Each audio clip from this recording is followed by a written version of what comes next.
Hey, everybody. Today, I will be talking about null auxiliaries. Now, null auxiliaries are what occupies the head T, but you can't see them. They're invisible. They're most of the time crossed out like this.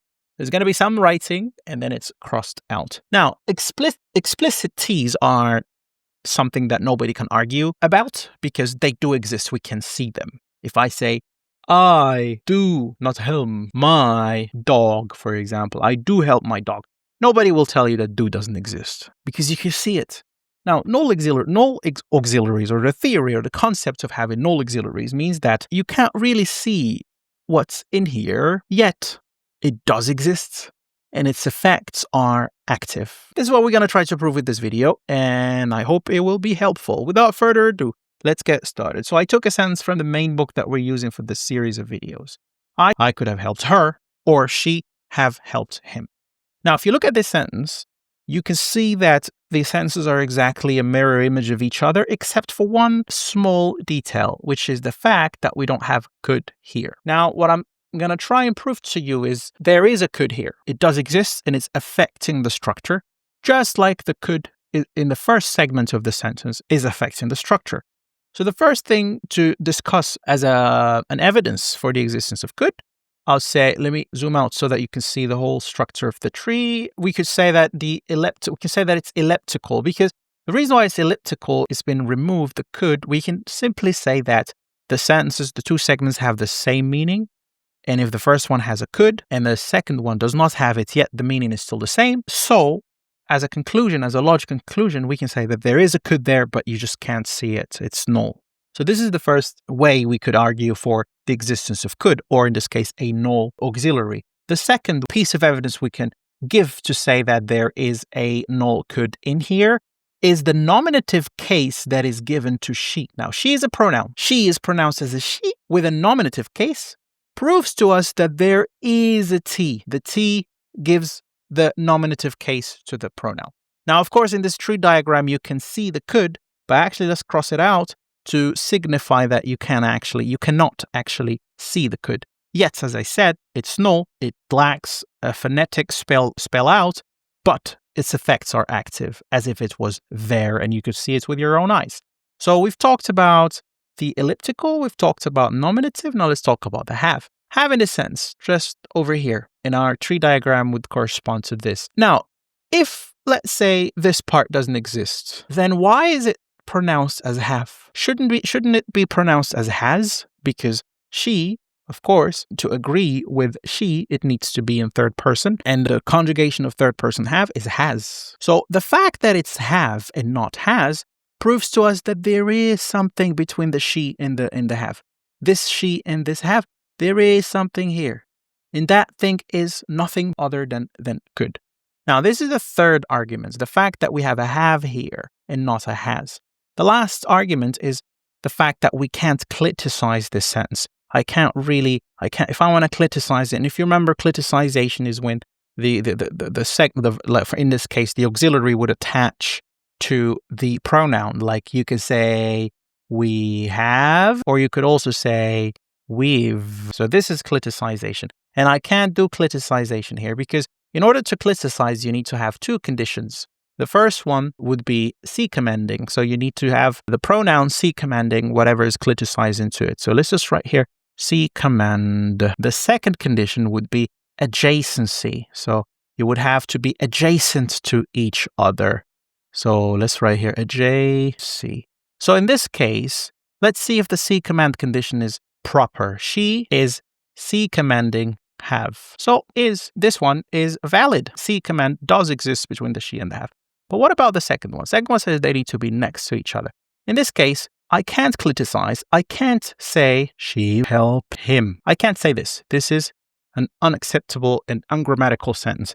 I can't say it because the second condition, adjacency, is not respected in this case. We have something in between, and that something that is in between is the could. So these were 4 arguments to argue that null auxiliaries do exist in general. And this mirrored sentence is a prime example of that, on which we can apply 4 pieces of evidence. We can put forward 4 pieces of evidence to say that null auxiliaries do exist. Okay, let's move on. Next thing we're going to talk about, this generalization is all finite clauses are TPs headed by an overt or null T constituent. So what we're trying to say here is that all clauses will have a T. All finite clauses will have a T or a TP. And that TP, when it is visible, you can see the head being spelled out.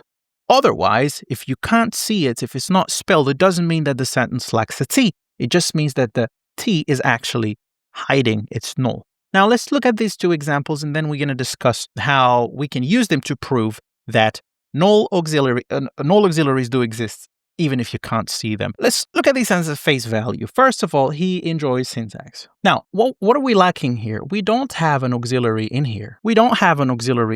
So why do I keep saying that all sentences have auxiliaries? Because they do. I'll prove to you that they have auxiliaries.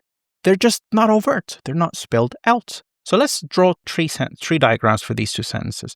Now, if you want to say that auxiliaries do exist, what we should do actually is add the auxiliary here. He do enjoy syntax, but it sounds off because T is not empty. T actually has a tense and also person and number features. Now, the proper way of writing this sentence would be does. So let's write it. He does like syntax. Okay, good. So he does like syntax. For this sentence, it's pretty much the same, except that it's in the past. I'm going to write it down. Okay, so the pronoun he in this case is also he. So in the second sentence here, you can see that it's in the past. But if I want to make the auxiliary overt, then it should be present here, what that past is. Or actually what I insert is just the verb to do. But again, because we have value features in here, mainly a tense feature and a person and number feature, so this do will be changed to, I think you guessed it, did. He did enjoy syntax. So what we're learning from here is this place is not vacant, it's not empty. And to prove that it's not empty, when we add an overt auxiliary, it changes to match the features or the affixation that is within the T. If it's in the present, it becomes does. If it's in the past, it becomes did. Well, you might say, well, this is easy. What you're trying to prove here is that auxiliaries do exist, but you didn't really prove they actually do not. They're actually invisible or something of that sort, because you can see them here. You can see the effect did, does. Well, I can tell you that even if we remove them, you'll still see their effect. And let's get started. If we remove the does here, what do we end up with? I'm going to write it in red. So we will end up with the tense and the third person feature, or let's do per. And here we'll end up with the tense and also third person features. Now, the only difference here is that this tense in this case is the past, while the tense here is the present. Yeah, so they are invisible. And I can't say he enjoys syntax. It means that it's in the past. It's wrong. Something is missing. So what's actually missing here is the verb here being conjugated. But that conjugation, have you ever asked yourself, where does it come from? Well, here's your answer. It comes from the T. So what happens here is something that we call affix hopping. These features here together, they are an affix. It's an affixation. And what they do essentially is that they jump, because they have no host in here. There is no do. They will jump to the verb and attach to the verb and affect the verb in different ways, depending on the person, number, features, and depending on the tense, etc. So let's look at the definition or an explanation of the affix hopping as an example. So what you do when you use language basically is that you generate a sentence. You send it to the semantic component to give it semantic meaning. And then you send it after that to the phonological form, or PF for short. So the phonological form has a few conditions that every sentence that's being given to the phonological form needs to respect. Now, one of these conditions is affix hopping. So what does affix hopping mean? In the PF, or phonological form component, an unattached tense, so a tense that is not attached to a do, auxiliary, is lowered onto the closest head C commanded by the affix. Now let's look at our example, and we'll see that this is exactly what happens. So in these 2 examples here, we do have unattached affixes, tense in this case, the past. Now, these two, in case they're not attached to any auxiliary, what they do is hop to the next C commanded head by the affix. So this is a head that's C commanded. And this one also will hop to the next C commanded head by the affix. Now, the end result would be, he enjoyed syntax. And in the other sentence, it would be, he enjoys syntax. Now, it doesn't mean that here it's empty. It's null, yeah, but the tense does exist. And the tense merely hops. We can say it hops to the V. Same thing for here. It's null, but the tense does exist. The affixation does exist. And it merely hops to the V. So what we've tried to prove in this example, or in these two examples, is the fact that T always exists, whether it's overt, like he does enjoy syntax, in this case overt, or null, he enjoys syntax. And to prove that it exists, the verb changes conjugation and adds an S to it. Where does that S come from? It comes from the T that is above.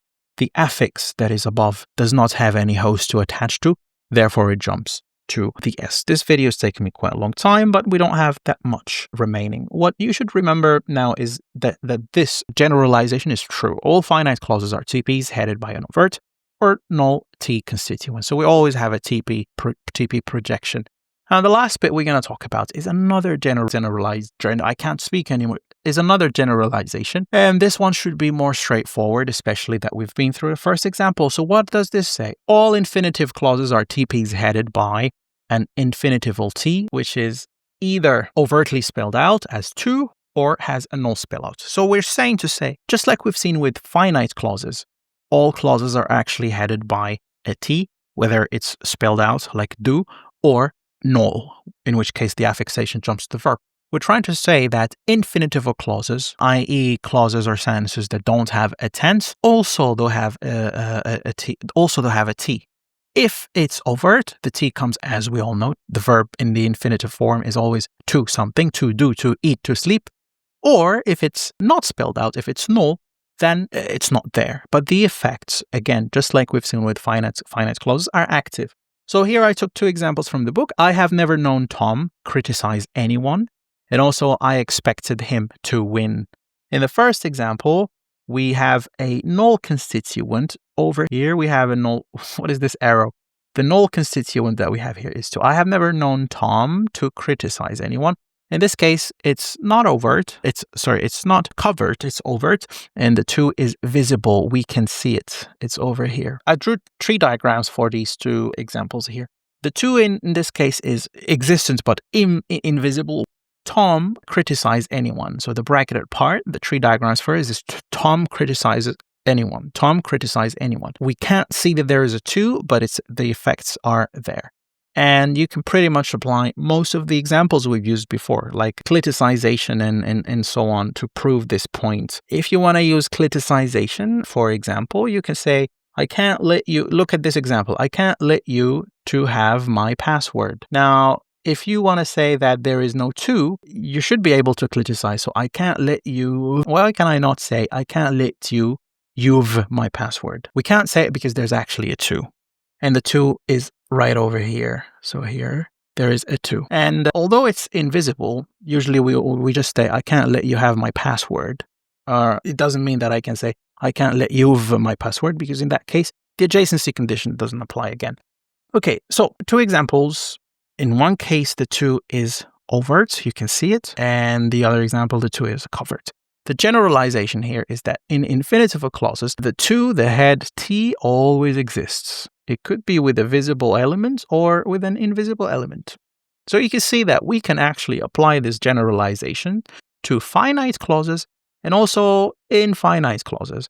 And this is the end of the video. The generalization that we wanted to arrive at is all finite with sentences with tense and infinitival sentences without a tense with a to. Clauses are TPs. The only difference is whether that TP will be occupied by a head T that is visible. In this case, it could be do, not always do. There are many auxiliaries, but either do, for finite or 2 for infinitive or infinite, or it could be headed by that is null. But just because it's null doesn't mean that the effects are not there. It will affect the structure, as we've seen with the many examples we have given. That's it. I hope this video wasn't too dense, and I hope you learned something. Subscribe, hit the like button, and let me know what you would like me to cover next. I'm out.